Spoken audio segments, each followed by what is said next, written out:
Good morning friends. In the previous video we have learned about the rising of Margaya and how he became rich. And in the third part of the video I am going to discuss the third part of the fictional novel The Financial Expert written by R.K. Narayan. इससे पहले हमने आपको दो video दिया है और दोनों video में हमने आपको समरी बताने का कोशिश करा है। स्टिल अगर आपने वो वीडियो नहीं देखा है तो आई रिकमेंड यू कि सबसे पहले आप वो वीडियो देखें, सुने क्या हमने बताया है, उसके बाद ये थर्ड पार्ट आपको समझ में आएगा। इस पूरे चैप्टर को समझने के लिए ज़रूरी है कि आप सारी चीज़ों को ध्यान से सुनिए और तभी सारी बातें आपको क्लियर भी होंगी। पांचों पार्ट की वीडियो आने के बाद मैं आपको क्वेश्चन आंसर भी कराऊंगा, क्योंकि यहाँ से बहुत ज़्यादा सवाल पूछे जाते हैं आपके फाइनल एग्ज़ाम में। देन बहुत आवश्यक है कि इस चैप्टर को अच्छे से कराया जाए। Then let's begin the chapter. पिछले वीडियो में हम लोगों ने देखा था कि मार्गिया जैसे ही वो बुक पब्लिश करवाता है जो डॉक्टर पॉल के द्वारा लिखा गया था, वह बहुत ज़्यादा सक्सेस रहता है और बहुत ज़्यादा पैसा कमाता है। अब वहाँ से आगे बालू के होम ट्यूटर श्री मूर्ति जी से वार्तालाप होने के बाद मार्गिया सीधे टाउन बैंक चला गया। उसने काउंटर पर अपना कारोबार करने से मना कर दिया था। मार्गिया का कहना था कि उसे मैनेजर के कमरे में एक सीट चाहिए जिससे वह सभी चीज़ों को क्या करेगा, अपना काम को कर पाएगा। मार्गिया बैंक वालों से कहता है कि वह बैंक का कोई कर्मचारी नहीं बनना चाहता है, वह एक प्रकार का सहायक होगा जो लोगों को धन कमाने को लेकर के गाइडेंस करने का कोशिश करेगा। वह बाहरी दिखावे से नहीं बल्कि अपनी काबिलियत के आधार पर वहाँ पे काम चाहिए था उसको। तभी बीच में मैनेजर आ गया और मार्गिया को वहाँ पे अकाउंट खोलने का जिम्मेदारी मिल गया। डॉक्टर पॉल की सहायता से 10 मार्केट रोड पर उसको सही जगह मिल गया था। यहाँ 4 दुकानों का एक गट्ठा था, प्रत्येक लगभग 12 फुट वर्ग का था। यहीं पर उन्होंने साहूकार का कारोबार शुरू किया था। मार्गिया के लिए एक बार फिर से पैसा ही जीवन का सबसे बड़ा मुद्दा था। लोगों को यह नहीं पता था कि इसकी देखभाल कैसे करें, कैसे इसको हम और आगे बढ़ा सकते हैं, कैसे इस प्रकार से हम इसको और ज़्यादा पैसे में तब्दील कर सकते हैं। यह केवल मार्गिया को पता था और यहाँ से वह एक नया बिजनेस शुरू करता है।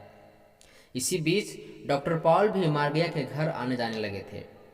मार्गिया ने अमीर और अमीर के बीच में एक बड़ा अंतर किया। धनवान आदमी अमीरों से कमतर था। मार्गिया कहता है कि धन उसी के पास आता है जिसके पास देवी की शक्ति होती है या फिर देवी का आशीर्वाद होता है। कौन सी देवी का? तो देवी लक्ष्मी का आशीर्वाद होता है। धन के विषय के बाद मार्गिया के लिए सबसे बड़ी जो समस्या था वह था उसके पुत्र बालू का शिक्षा। बालू अपने मैट्रिक की परीक्षा में फेल हो गया था और इसने उसे मतलब मार्गिया को बहुत परेशान किया। उसने सोचा कि उसे उसके साथ क्या करना चाहिए। जब भी वह इसके बारे में सोचता था उसके दिल उसके भीतर डूब जाता था। भगवान ने मार्गिया को सब कुछ दिया था। मार्गिया ने बालू के लिए तीन ट्यूटर नियुक्त किया था, फिर भी कुछ रिजल्ट नहीं हाथ आया। उसने अपने पुत्र को दुर्गंध युक्त भोजन और ढेर सारे फल दिए। उसने अपनी पत्नी से बालू को विशेष भोजन देने के लिए भी कहा था क्योंकि वह अपनी परीक्षा की तैयारी कर रहा था। मार्गिया के दिल में बालू का फेल होना बहुत ही पीड़ादायक रहा। बालू के अंदर कुछ बुरी आदतें आ गई थी, जैसे कि एक रेस्टोरेंट में जाकर के वह सिगरेट का पैकेट खरीदता था और वहाँ की बनी कुछ चीज़ें भी खाता था और फिर घर आकर के एकांत में रहता था। मार्गिया को लगता था कि यह एकांत में इसलिए रहता है क्योंकि यह पढ़ने में बहुत ज़्यादा व्यस्त है, लेकिन रिजल्ट आने के बाद मार्गिया का यह भ्रम टूट जाता है। उसने सोचा कि मैं अपने बेटे को इसका सज़ा दूंगा। लेकिन चूंकि बेटा अब बड़ा हो गया था इसलिए उसने ऐसा करना सही नहीं समझा और वह अपनी पत्नी के साथ जाकर के बैठ जाता है।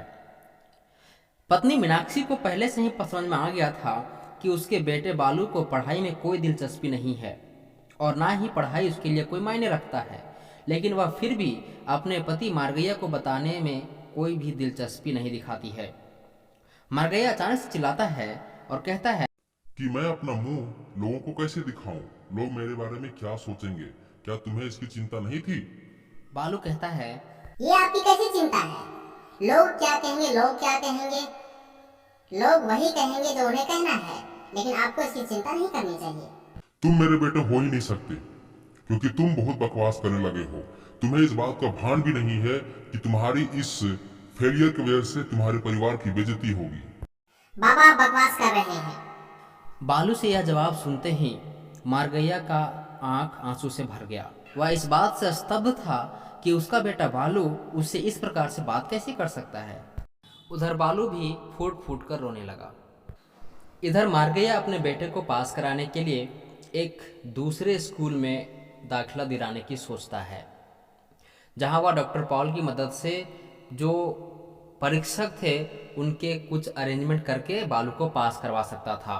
मार्गैया सिर्फ ये देखना चाहता था कि उसका बेटा SSLC एग्जामिनेशन में पास हो गया है। वह बालू को दबाव बना करके इसमें बैठाना नहीं चाहता था, वह उसको धीरे से और विनम्रता से राजी करना चाहता था। लेकिन बालू जैसे ही रिपोर्ट कार्ड देखता है वह चिढ़ जाता है। वह किताब अपने पिता से छीन लेता है और उसे 4 टुकड़ा में फाड़ देता है और सभी को नाली में फेंक देता है और वह फिर वहां से हमेशा के लिए गायब हो जाता है, अर्थात बालू घर छोड़कर निकल जाता है। मार्गैया की पत्नी मीनाक्षी हमेशा उस बेटे के बारे में सोचती रही जो उस दिन से घर वापस नहीं आया था। उसने अपने पति से बार बार अपने बालू को वापस लाने के लिए कहा, लेकिन मार्गैया असहाय था क्योंकि वह खुद बालू के बारे में कुछ नहीं जानता था। उसका दिल टूट चुका था। मीनाक्षी बहुत कम बोलने लगी थी और बहुत कम खाती थी। इन सभी कार्यों के कारण मार्गैया बहुत गुस्सा करता था। मार्गैया मीनाक्षी को बहुत सारे पैसों से खुश करने की कोशिश करता था, लेकिन बालू के बिना ये पैसे का कोई वैल्यू था ही नहीं। अर्थात हम कह सकते हैं कि फिलहाल मीनाक्षी को बालू चाहिए था, पैसे नहीं। मार्गैया को ये सारी चीज़ें पसंद नहीं आती हैं क्योंकि मार्गैया को पैसा ही सब कुछ था। मार्गैया ने घरेलू कार्य करने के लिए भी नौकरानी नहीं रखा था। मीनाक्षी चाहती थी कि मैं एक नौकरानी रखूं, लेकिन वह अच्छे से जानती थी कि मार्गैया इन जैसे फालतू कार्यों के लिए वह पैसा खर्च नहीं करेगा। बेटे के जाने के गम में मीनाक्षी उदास रहने लगी। मार्गैया झला करके कहता है कि क्या तुम वैसे खुश नहीं रह सकती हो जैसे बालू के जन्म से पहले रहते थे? समय बीतता गया लेकिन बालू का कोई समाचार नहीं मिला। मार्गैया ने खुद सोचा कि वह हमेशा के लिए अब चला गया है, अर्थात उसकी मृत्यु हो गई है। उसकी पत्नी हमेशा दुखी रहती थी और शिकायत करती थी कि अपने बेटे बालू को तलाश करने की आपने कभी कोशिश ही नहीं की। मार्गैया को नहीं पता था कि करना क्या है। वह पुलिस के पास जा नहीं सकता था और ना ही किसी को बता सकता था क्योंकि वह नहीं चाहता था कि लोगों को उसके बेटे के लापता होने के बारे में पता चले। उसने लोगों को बताया था कि बालू छुट्टी पर मुंबई या मद्रास गया है। वह यह कहने के लिए अपना उदाहरण देता था कि वह कोई विद्वान व्यक्ति नहीं है, लेकिन उसने जीवन में बहुत अच्छा किया है। कार्ड ऑफ बालूस डेथ। मार्गैया ने एक सेवानिवृत्त राजस्व लिपिक को रखा था। उसे काम करना बहुत पसंद था। एक दिन कनाडा एक बूढ़ा आदमी और मार्गैया का परिचित उसके पास आया। कनाडा मार्गैया से सलाह लेने के लिए आया था कि किसी नई भूमि से धन कैसे प्राप्त किया जाए जो किसी रिश्तेदार के मृत्यु के कारण उसके पास था। यह भूमि मेम्पी के क्षेत्रों में थी। हरे भरे खेतों के इस स्वर्ग के दर्शन से मार्गैया मोहित हो गया। मार्गैया ने अगले दिन नज़ारा देखने का वादा किया, मगर हम दोबारा आएंगे इस बात को देखने के लिए। मार्गैया जब घर गया तो घर में कोहराम मचा हुआ था। उसकी पत्नी की कराहती हुई आवाज़ सुनी जा सकती थी। उसके सामने के दरवाजे पर बहुत ज़्यादा भीड़ जमा हो गई थी। यह देख उन्होंने मतलब मार्गेया ने अपनी स्पीड बढ़ा दी। उसने अपनी पत्नी को फर्श पर लुढ़कते और ऊंची आवाज़ में रोते हुए देखा। उनके आसपास कई महिलाएं बैठी थीं और उन्हें पकड़े हुए थी। मार्गेया ने अपने भाई और उसके पत्नी को भी भीड़ में देखा। उसके भाई ने मार्गेया को एक कार्ड दिया। कार्ड में लिखा हुआ था कि बालू की मृत्यु हो गई है। मार्गेया अपना नियंत्रण खो दिया और उनकी पत्नी ने उस पर आरोप लगाते हुए कहा कि बेटे की मौत के लिए केवल तुम ही जिम्मेदार हो। कार्ड मद्रास से आया था, लेकिन उसका कोई पता नहीं था। उनके रिश्तेदारों ने मार्गेया को मद्रास जाने और बालू की मृत्यु के बारे में और जानने के लिए कोशिश करने को कहा, लेकिन मार्गेया ने बिना कुछ कहे, बिना पते के उसे कहाँ जाना है पता नहीं था। बालू को ढूंढने के लिए, अर्थात बालू की मृत्यु के बारे में जानने के लिए मार्गेया तीसरी श्रेणी के डिब्बे में बैठा था। वह बहुत दुखी था। अधिक भीड़ भाड़ वाली ट्रेन के कारण उनकी यात्रा सामान्य नहीं रहने वाली थी। तभी डिब्बे में उसकी मुलाकात एक पुलिस वाले से होती है जो मद्रास का रहने वाला था। मार्गेया ने उसे विश्वास दिलाया और उसे अपने बेटे के बारे में कहानी सुनाई। पुलिसकर्मी ने कार्ड की जांच की और पोस्ट चिन्ह को पढ़ा और बताया कि पोस्ट कार्ड पार्क टाउन का है। मार्गेया उस पुलिस वाले से यह भी कहता है कि मुझे नहीं पता है कि आखिर मुझे जाना कहाँ पे है। वह पुलिस वाला उसे सलाह देता है कि जब तक वह वापस न आए वह इसी प्लेटफॉर्म के वेटिंग रूम में आराम करे। उन्होंने मार्गेया को वादा किया कि वह उस पोस्ट कार्ड के बारे में पूछताछ करके बताएगा। पोस्ट कार्ड झूठा था। पोस्ट कार्ड के लेखक ने जो लिखा था वह भी झूठा था। उनका बेटा जिंदा था। पोस्ट कार्ड पार्क टाउन में एक पागल आदमी द्वारा लिखा गया था। वह ऐसी बातें लिखता चला जाता है, लेकिन उसने मार्गेया का पता कैसे जाना, यह एक रहस्य बना हुआ है। वह इंस्पेक्टर मार्गेया को एक गली में बहुत बड़ा घर में ले गया और उस घर का नाम था ज्ञान का घर। वह एक बहुत अमीर आदमी था, लेकिन अब पागल हो गया था। मार्गेया उसके पास अपने पुत्र बालू के बारे में जानने के लिए आया था, जिसके बारे में वहां से पोस्टकार्ड निकला था। पागल आदमी ने बालू के बारे में कुछ भी नहीं बताया, सिवाय इसके कि जो लोग उसके पास दान या रोजगार के लिए आए थे उन्हें अपना सही पता देना था, और उन्होंने यह जानने के लिए उनके घरों में पोस्टकार्ड लिखा था क्या उनके द्वारा दिया गया वास्तविक था कि नहीं। अर्थात यहाँ पे ये कह रहा है कि जो भी इसके पास काम करने के लिए मांगते थे वह उनसे एड्रेस लेता था, और वह एड्रेस सही है या गलत इस बात को जानने के लिए ऐसा लेटर लिखा करता था। उस शाम को इंस्पेक्टर मार्गेया को सेंट्रल टॉकीज लेके गया। इंस्पेक्टर के कमरे में घुसते ही मैनेजर अपने सीट पर आता है और वह कहता है कि उसका बॉस जो पागल व्यक्ति था वो को कुछ समय पहले देखा था। तब इंस्पेक्टर ने टॉकीज के मैनेजर से पूछता है कि क्या कोई 18 वर्ष के लड़के को नियुक्त किया गया है काम पर। तो वह मैनेजर बहुत ही शालीनता से जवाब देता है कि श्रीमान जी, हाँ, एक बालू नाम का लड़का है जो शिक्षित प्रतीत होता है, उसे भी काम पर रखा गया है।